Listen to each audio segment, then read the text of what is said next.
Orange கேண்டியில் night suit பார்க்க போகிறோம். Feeding night suit பார்க்க போகிறோம். ஃபீட் பண்ணுற மதர்ஸ் வந்து இந்த மாதிரியான நைட் சூட் வந்து நம்ம யூஸ் பண்ணிக்கலாம். ரொம்ப கம்ஃபர்டான வியரு, எவ்வளோ சாஃப்டாக இருக்குது பாருங்கள் மெட்டீரியல். நம்ம ஆரஞ்சு கேண்டி பிராண்டில் வந்து ஆல்ரெடி நிறைய நைட் சூட் போட்டிருக்கோம். நீங்கள் நல்ல ரெஸ்பான்ஸ் கொடுத்துருக்கீங்க, வேல்யூபிளான வந்து நீங்கள் கமெண்ட்ஸ் கொடுத்துருக்கீங்க. ரொம்ப தேங்க்யூ ஃப்ரெண்ட்ஸ். இது பாருங்கள், இது வந்து மீடியம் சைஸு. இதுக்கான பேண்ட் வந்து இந்த மாதிரி வந்துடும். நல்ல சாஃப்டான மெட்டீரியலு.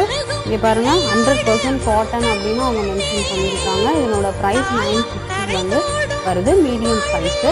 ஆனால் நம்ம அந்த ப்ரைஸ் ரேஞ்சில் நம்ம தரமாட்டோம், ரொம்ப கம்மியாக தான் நம்ம கொடுத்துட்ருக்கோம். பாருங்கள், இது வந்து டார்க் ப்ரௌனில் இந்த மாதிரியான டிசைன் பேட்டர்ன் கொடுத்துருக்காங்க. அவ்வளோ சாஃப்டான மெட்டீரியலாக இருக்கும், நல்ல கிளாத்து. இந்த பாருங்கள் ஃபீடிங் பிரேஸ் அப்படின்றது வந்து இந்த